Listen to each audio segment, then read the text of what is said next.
Programa-chave do sucesso de hoje recebe Pascoal Nadeu, que veio aqui conversar com a gente sobre um personagem, um bonequinho, um robô.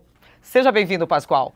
Obrigado, Silvia. Obrigado à equipe do Programa-chave do Sucesso. Um prazer estar aqui.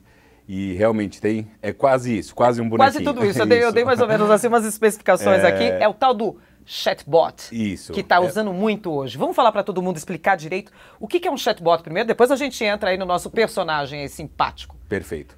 O chatbot é eu diria assim, uma das ferramentas da inteligência artificial, que hoje a gente escuta falar bastante de inteligência artificial, enfim, em todas as áreas, para todos os serviços, e uma das ferramentas mais populares é o chatbot, que nada mais é do que a junção de um chat, daquele tradicional chat que a gente conhecia, você teclar com alguém, trocar informações ali, trocar mensagens com alguém em tempo real, ou não, e com a mistura do robô, que nesse caso é a outra figura da comunicação. Então, o bot vem de robô, exatamente, e aí é o chatbot. No nosso caso, da Busca Legal, o chatbot é o T1.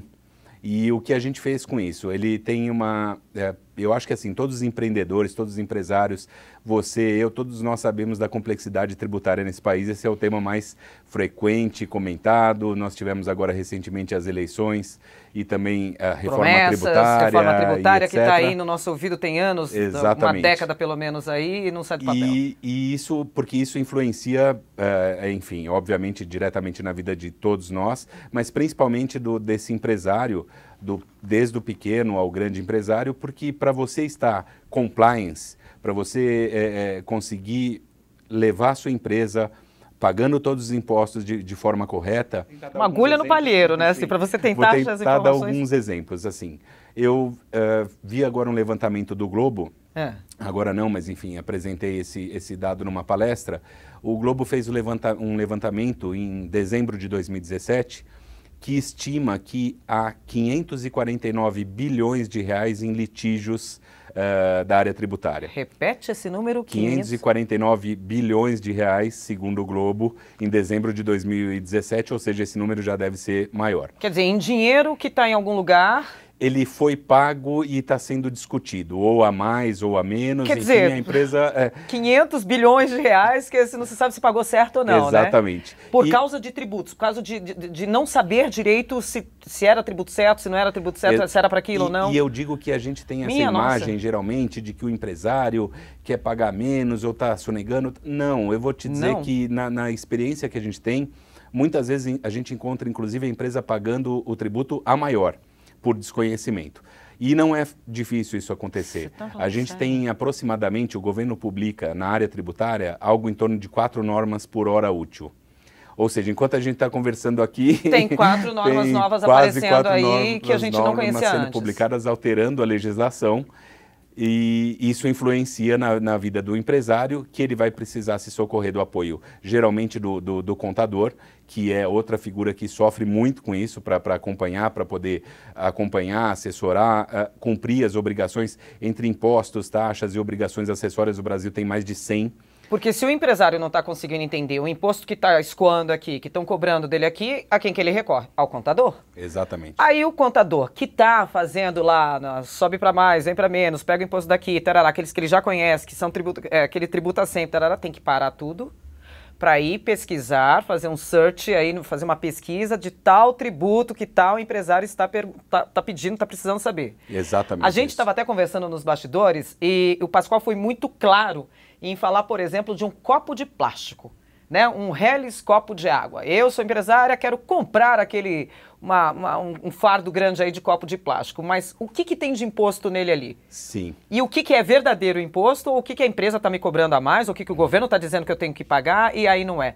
É nessa hora que vai entrar o nosso simpático T1. Exatamente. O nosso robozinho do chat ali. O chatbot de tributação, o primeiro chatbot de tributação no mercado. Sensacional. Silvia, ele, nessa hora, imagina o seguinte, eu querendo revender aqui um copo de plástico, mas a pergunta seria simples, independente de onde o empresário, o empreendedor esteja, ele liga para o contador dele hoje para perguntar qual é a tributação desse copo de plástico com capacidade para 150 ml ou qualquer outro produto no estado do Rio Grande do Norte, por exemplo. Hoje, se o profissional da área contábil puder parar, não atender telefone hoje já praticamente as pessoas não atendem, a gente conversou isso também nos bastidores. Tudo WhatsApp, tudo e-mails, WhatsApp, tudo e-mail sites, e etc. Mas se ele puder se desconectar de alguma forma, ele deve demorar para trazer essa resposta para esse cliente dele algo em torno de 45 minutos, utilizando ferramentas... Isso é uma pergunta de um cliente. Uma pergunta de um cliente de um produto de em um estado. Em um estado. 45 minutos. 45 minutos para trazer PIS, COFINS, IPI, se for o caso, ICMS, substituição tributária, se for o caso, enfim, para trazer todas essas informações, utilizando fontes públicas, Receita Federal e etc., o Senado, os sites do Senado, o site da Secretaria da Fazenda do Estado, em que ele está fazendo a busca, e ainda alguns sites acessórios pagos, particulares, privados, enfim, onde ele pode obter essa informação. Ele, em 45 minutos, talvez tenha essa resposta. E hoje, com o T1, é uma questão de 10 segundos, ele fazendo essa pergunta, ele já vai obter a resposta. É uma forma também de democratizar essa informação, porque ela está pronta, eu não quero... A gente ouve muito na questão da inteligência artificial, a gente ouve muito falar em substituição das pessoas e etc. No caso específico, a gente não está substituindo, o que a gente está fazendo é o seguinte, a gente está deixando com que esse profissional da área contábil possa se dedicar a tarefas muito mais importantes do que uma simples busca. Sim, a encontrar a base legal daquela informação, não é uma substituição. Aliás, é uma eu estou outra ganhando coisa que tempo para ele. Essa inteligência artificial que você estava falando, às vezes assusta aí as pessoas que falam, vai tomar emprego. Pois é, eu vai acho que... Vai destituir o contador. Não, de forma nenhuma. O vai deixar o contador trabalhar sossegado. Trabalhar sossegado, e poder com precisão. Analisar, olhar o resultado que o T1 traz e fazer análise. Então, pegar, poder acessar depois a base legal, porque quando o T1 entrega a alíquota é X... Já existia esse tipo de produto no mercado? Não. No mundo, eu digo assim, no... Eu imagino que nem no mundo, inclusive nós, através da IBM, nós participamos de um concurso que foi feita uma seleção, um prêmio IBM Watson Build Award, e nós fomos os campeões no mundo inteiro. Eu não me lembro agora exatamente o número, com essa inovação, apresentamos, fomos receber a premiação em Nova York, fomos os campeões latino-americanos com essa solução. Parabéns! Obviamente também porque quando você fala em alguns outros países sobre a questão da complexidade tributária... Eles não devem nem acreditar. Não devem acreditar. Imagina. Então, e mesmo assim a solução fez sucesso, enfim... Em outros países que parece que tem isso daí solucionado, né? Até porque, na verdade, o Busca Legal tem uma série de produtos nessa linha de chatbot, T1 é um deles, e com que nós recebemos a premiação, é um auxílio à classificação fiscal, que é outra dor que os contadores também têm, que as empresas têm. E nesse auxílio à classificação fiscal, a gente usa a nomenclatura do Mercosul, então foi uma solução que a gente apresentou e que, inclusive, tem potencial para ser comercializada e adaptada para outros países aqui do Mercosul também. Lindo, maravilhoso. Um robô, um chatbot que conversa comigo. A minha dúvida da Silvia aqui, empreendedora, que quer saber sobre uma tributação fiscal, em 10 segundos ele me responde. Aí vem a minha dúvida. É fácil ter acesso a ele? Olha, qualquer pessoa pode ter acesso. Silvia, o que a gente fez, diferente do mercado tradicional, de assinaturas anuais, bianuais e etc., e até conversando aqui nos bastidores também, eu estava conversando com um profissional da área, da área tributária e a gente estava relembrando. Eu estou nesse mercado desde 1999. Não sou contador, não sou advogado, a minha área é de tecnologia e buscando desenvolver soluções para esses profissionais, que é o que eu acho que a gente tem que enxergar. Entender bem a dor que as pessoas têm para poder criar uma solução que atinja e que resolva exatamente aquela dor. No meu caso é ganho de tempo, é compliance, enfim, a acuracidade, eu acho que em termos financeiros, sem dúvida nenhuma. Tempo é dinheiro. Pela nossa carga tributária, a gente vê... Provavelmente o nosso maior sócio é o governo, então, enfim, se você puder trabalhar com isso da forma correta, eu não estou falando aqui de nenhum tipo de situação, como eu disse para você, em que as pessoas querem pagar menos. Elas querem pagar correto. O justo. Pagar o que é a forma, correto. o que a lei determina E hoje pagar o que a lei determina é difícil. Mas hoje, para você acessar, por exemplo, o T1, você paga uma mensalidade, R$ 69,90 mensais por mês, e você pode tirar quantas dúvidas, o chatbot ele não para, tá ali o tempo trabalha inteiro, 24 horas por dia, fazendo quantas consultas você precisar, e também democratizando a informação de uma outra forma. O usuário que utiliza, primeiro, não precisa ser uma assinatura anual, ele pode pagar esse mês, não quer ficar o mês que vem, volta o outro, mas também utilizando essa informação de forma mais democrática, porque aquele usuário que utiliza muito pouco, ele não paga. Ele hoje faz o login através das redes sociais, se cadastra e pode utilizar dentro de um limite. A informação está ali disponibilizada. A gente quer que essa informação esteja disponível para todo mundo. Sabe por que é importante tudo isso que o Pascoal está falando para a gente?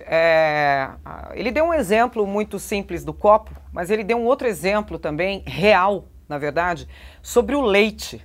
Ele estava falando sobre o leite de cabra. Aí você tem uma tributação X. Conta essa história direito pra gente. Que história é essa daí do leite, do leite de cabra? O meu sócio Fábio Rodrigues, ele colocou isso, tem feito algumas apresentações. A legislação, por conta de todas essas alterações que eu te falei, a cada isso quatro, exige... a cada uma hora, 4 novidades aí aparecem. Sim, alterações? nós fazemos agora quase que semanalmente webinars para discutir temas ao vivo ali, para tentar atualizar e ajudar os profissionais dessa área. Olha uma pegadinha que tinha aqui nessa história do leite de cabra. Sim, ele deu um exemplo, porque a gente estava falando de classificação fiscal, estava falando enfim, de tributos, de acompanhamento de legislação, e ele colocou na apresentação o exemplo do leite. Então ele mostrou um determinado... Não vou colocar aqui para você ipsis literis, mas enfim, fundamentalmente o exemplo era o seguinte. Tem uma lei que isentava, não sei inclusive nem se ela ainda está vigente ou não, mas que ela isentava de PIS e COFINS o leite. E vinha escrito leite. Opa! Bom, pasteurizado ou algo assim. Eu, imaginando um empresário que estivesse trabalhando, por exemplo, com leite de cabra. O leite de cabra é leite ou não é leite? Para mim, é leite. É leite. De novo, eu não sou contador, não sou advogado da área tributária. Para mim, se fosse me perguntar, eu diria, olha, que ótimo, então não tem contribuição aqui, não tem PIS e COFINS. Aí foi se procurar na legislação se havia definição de leite. E aí tem um decreto, se não me engano, de 1952, esse ato legal acho que era de 2004 ou 2007, e não me recordo agora, mas o decreto era de 52. E a definição de leite... 1952? 52. Vamos lá. E nessa definição de leite, entendia-se por leite o leite derivado de vacas ordenhadas de forma... não me lembro agora exatamente o termo, mas enfim, de vacas sadias. Mas o leite que se definiam era o de vacas. Era o de vaca e ainda com algumas características. Vacas sadias, bem alimentadas, que não estivessem estressadas, enfim. Essa era a definição. Significa que o coitado do leite de cabra ali, que não estava pagando nem PIS nem COFINS, agora está devendo para o governo. Aquele empresário porque não é leite de vaca, lembra? Disse, não é leite de vaca. Isso valeria para qualquer, por exemplo, para mim, eu não sei exatamente, mas vamos pensar leite de soja, leite disso, leite de coco, voltando para a questão animal, leite de outros animais que também seja búfala, enfim. Bom, tudo está devendo para o governo. Ficou todos esses anos sem pagar PIS e COFINS. Exatamente. E que uma busca super rápida, de 10 segundos, com o T1 do Busca Legal, teria resolvido isso daí, já saberia. Eu falei, opa, peraí que o meu leite é de cabra. Sim. Eu acho que eu tenho dívida a pagar com o governo. Exatamente. Pascoal, super obrigado aqui pelas suas informações. E se as pessoas quiserem então acessar, qual é o site? Por favor, acessem t1.busca.legal. Esse é o site. Repete. t1.busca.legal. Façam seu cadastro, utilizem sem burocracia, a informação está liberada. Muito obrigado, Silvio. Obrigado à equipe da Chave de Sucesso. Gostei muito de estar aqui. Espero voltar outras vezes. Com mais tecnologia. Obrigada. Obrigado. Obrigada mesmo.